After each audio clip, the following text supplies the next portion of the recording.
everyone. Welcome back to the Mentally Fit Athlete. I'm one of your hosts, Dr. Jason Von Steeds. I'm here with my co-host, Lydia Garcia. Hey, Lydia, how you doing? Hi, Jason. I'm good. How are you? Doing pretty good, pretty good. Okay, so let's get into today. Today we're gonna go back to the mailbag, answering questions from high school students in a high school sports psychology class. And today's question, let me look that up, get the question word for word. Um, what role does visualization play in improving athletic performance, and how can athletes use it effectively?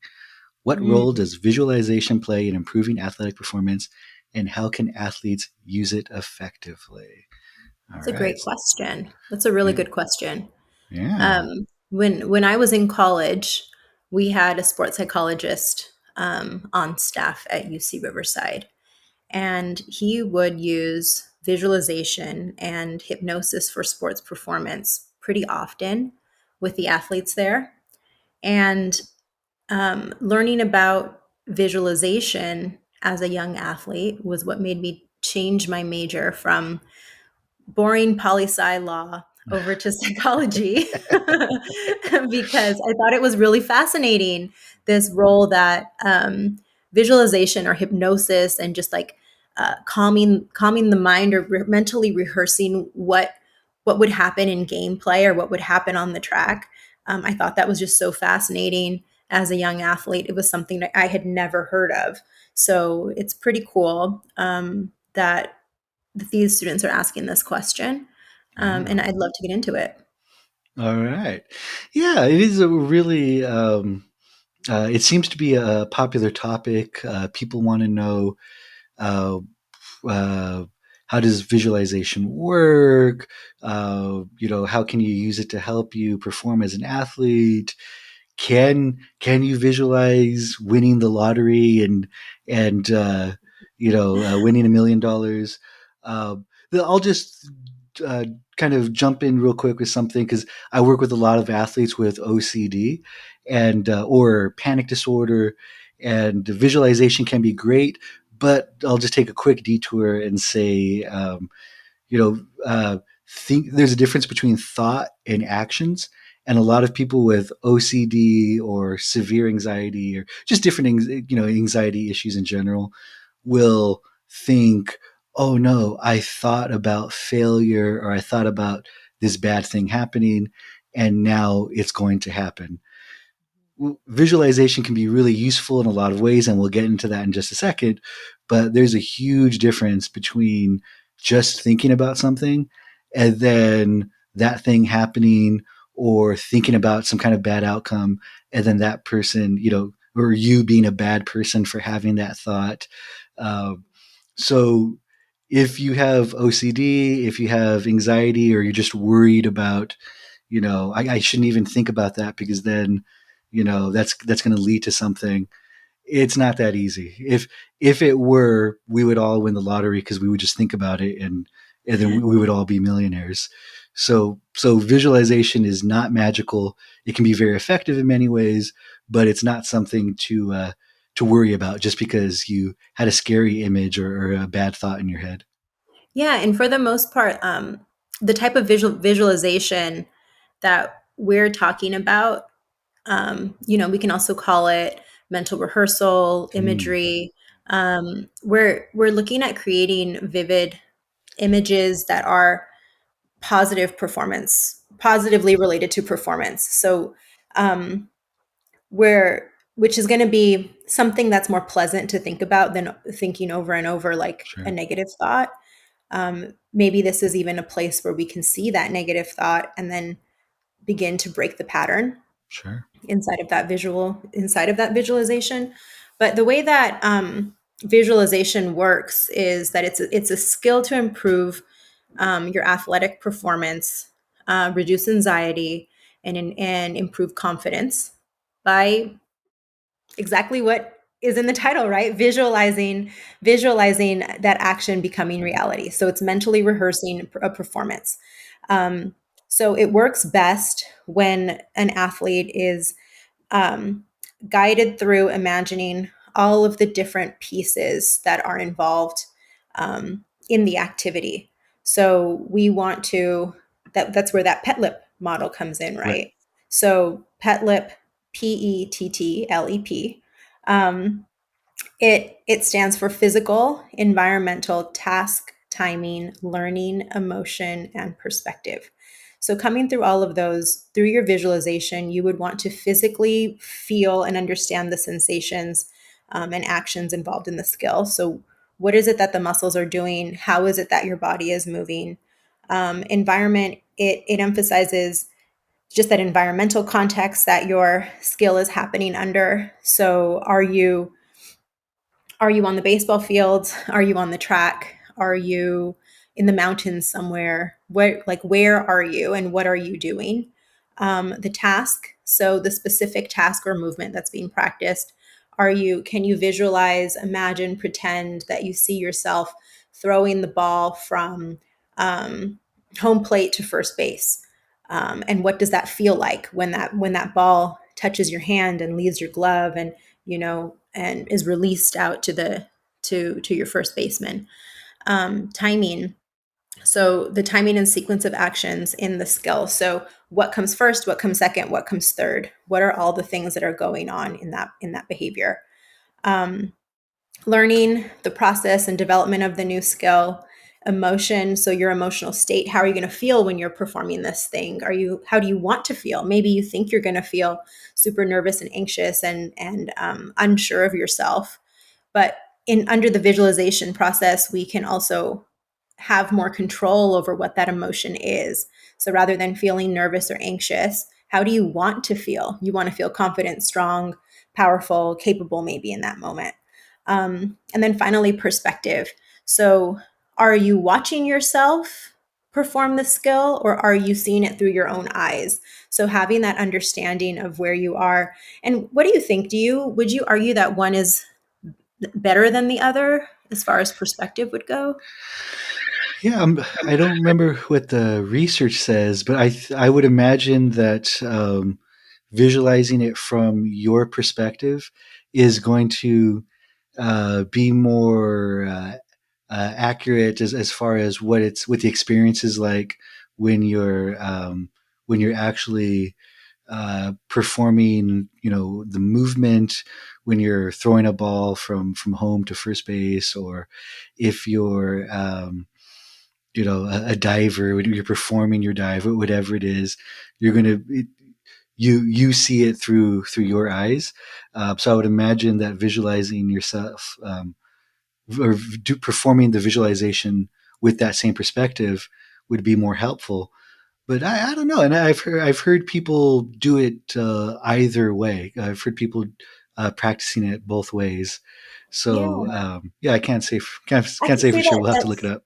Yeah, I could totally see that third person perspective being really positive for someone um, who maybe has a worry or fear that they're not going to look great maybe Sure. doing the thing. Do you know what I mean? So they can visualize themselves, maybe they're running, and rather than visualize like what if I look slow or something, how about Sure. visualizing themselves like running like a gazelle, and like Sure.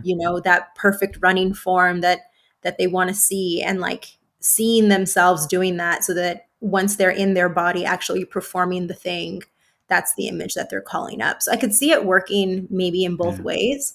And maybe it's dependent on like, I think, well, it would absolutely be dependent on what the athlete might need. Because I could Sure. Yeah. imagine that an athlete who maybe has a little bit more of the OCD stuff, which might be somebody who would be worried about what other people think, might need to see the third person perspective and have that. Or maybe they also need to be directed into like being in their own body and like tuning out everyone else. So maybe there's stages of how the visualization can support their performance. Yeah. And the other thing I would say is it's really hard to maintain motivation and focus doing the same thing over and over again, night and day for a long time, it becomes very tedious.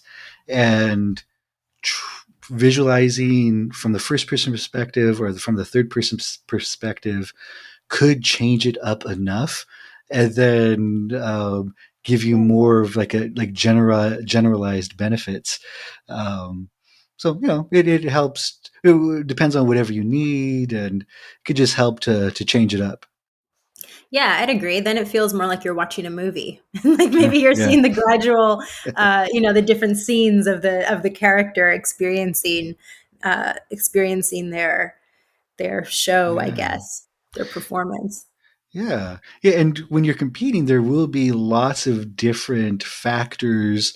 Um, there's some old saying, you never step in the same river twice because, the water's flowing, everything's changing.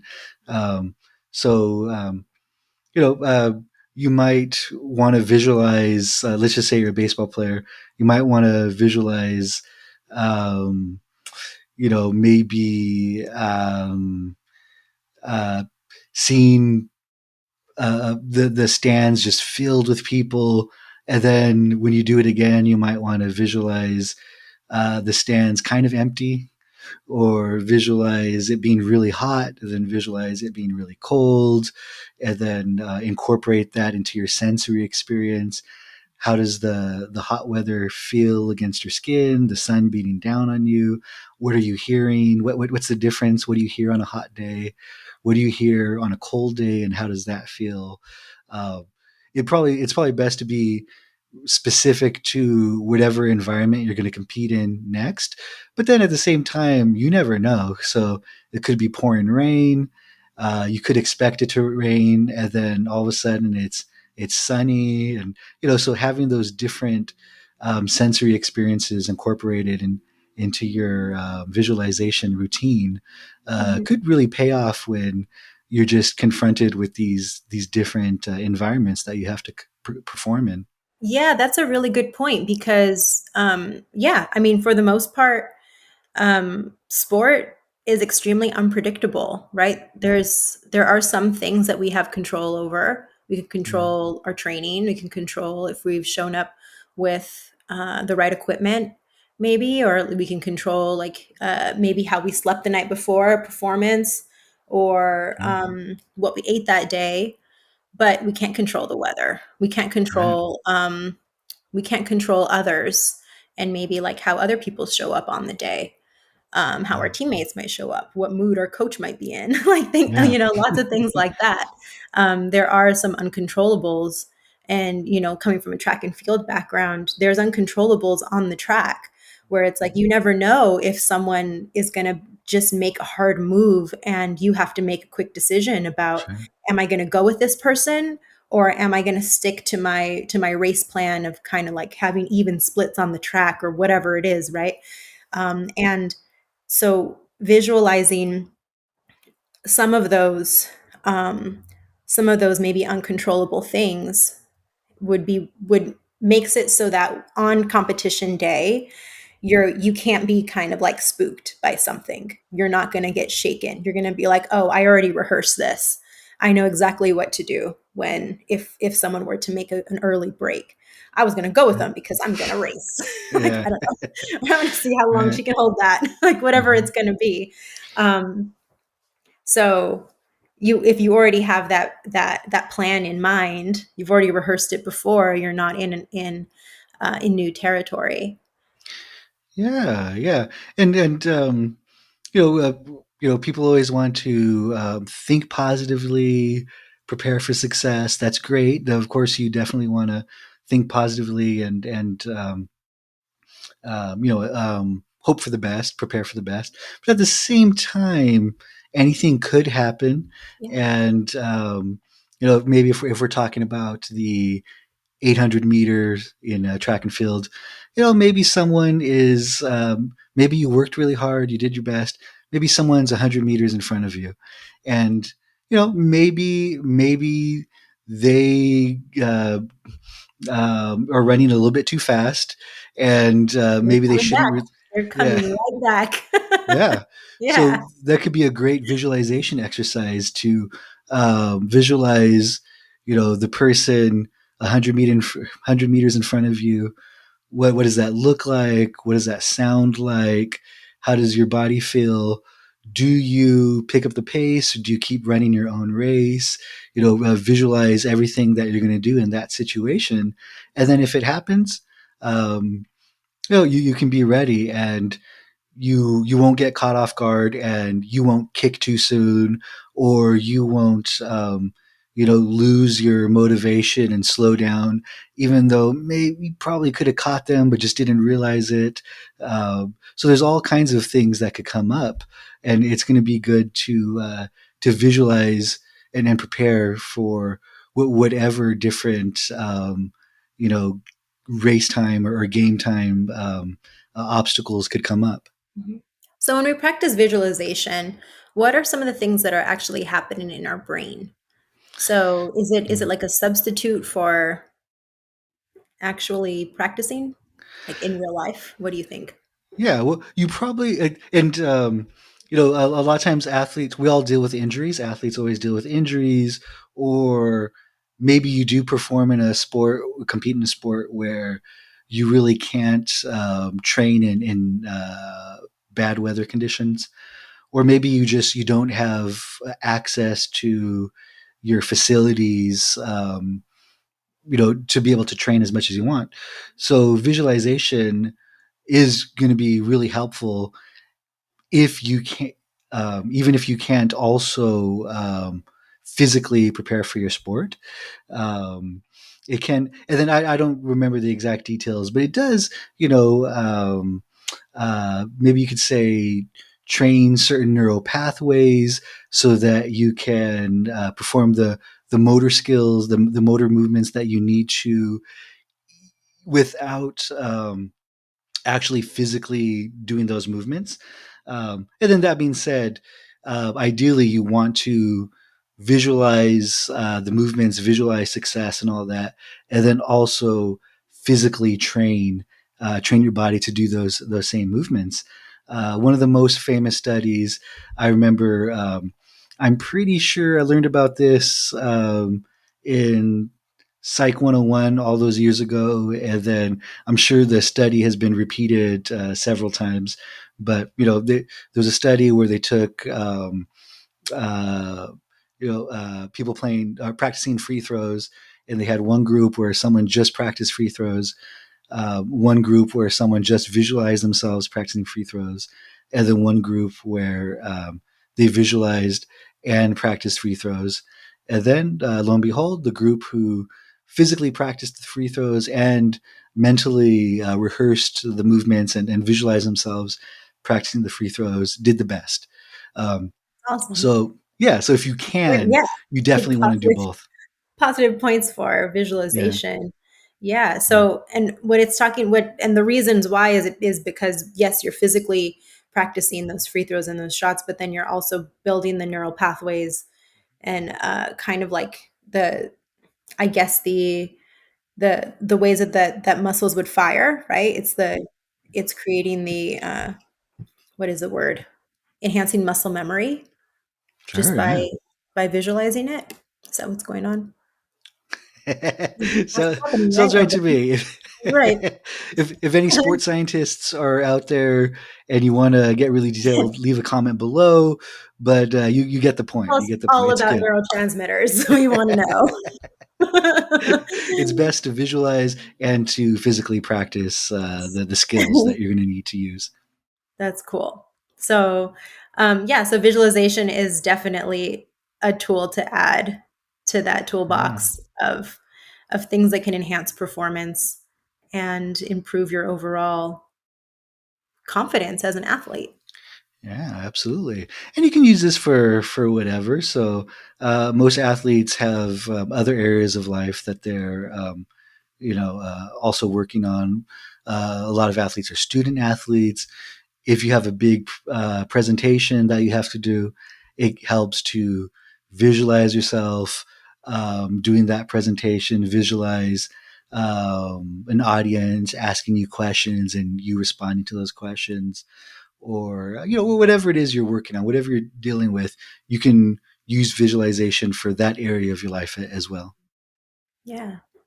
Well, that's great. Thank you so Yeah. much for the Hey. questions, high school sports psychology class. Yeah. um, yeah, that's all for us for today, I think. Yeah. Sounds good to me. Yeah. Yeah. So, where can people find you? Well, you can find me at lydiagarcia.net and on socials at liddy.g. How about All you, right. Jason? Where can folks find you?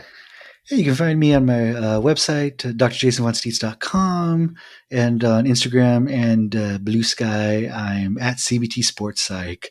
So follow me, reach out, and yeah. Oh, and then if you're in the state of California, we can work with you via telehealth. If you're in the Southern California area, that makes it easier to work in person. Um, but yeah, yeah. Yeah. Stay tuned. Follow us on social media and stay tuned for the next episode. Thanks so much. All right. See ya.